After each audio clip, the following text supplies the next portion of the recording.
Sa isang liblib na baryo sa Panay, may lumang paniniwala tungkol sa mga nilalang na hindi tao, mga suwang na naninirahan sa paligid ng gubat at bundok.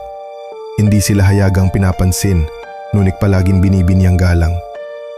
Isa sa mga kilalang pamilya sa baryo ay ang mga Dimalamangan. Ang matanda nilang si Lola Sidra ay kilala bilang albularyo, ngunit sa gabi ng kabilugan ng buwan, lihim siyang gumagawa ng alay para sa mga nilalang sa dilim. Naglalagay siya ng pagkaing espesyal, purple rice, itim na manok at iba pang ulam sa isang altar sa ilalim ng puno ng balete.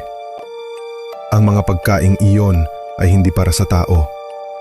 Mahigpit ang bilin, bawal na bawal tikman, lalo na ng bata. Isang gabi, abang-abala ang mga matatanda sa ritual sa gubat, naiwan sa bahay ang kanyang 7 taong gulang na apo na si Inigo.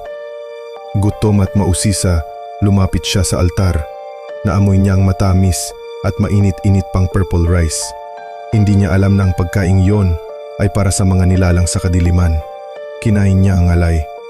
1, 2 subo. Hanggang sa maubos niya ang kalahati ng handog. Sa mga sumunod na gabi, nagsimulang magbago si Inigo. Naglalakad siya habang tulog. Nanggigigil siya sa amoy ng hilaw na karne. May mga manok at kambing na nawawala. Hanggang isang araw, may batang lalaki na hindi na nakauwi. Natagpuan sa gilid ng gubat, malamig ngunit walang sugat. Puli na nang malaman ni Lola Sidra ang nangyari. Naipasa kay Inigo ang sumpa, hindi sa ritual, kundi sa isang aksidenteng subo. Gustuhin man nilang itago, napansin ng buong baryo ang pagbabago.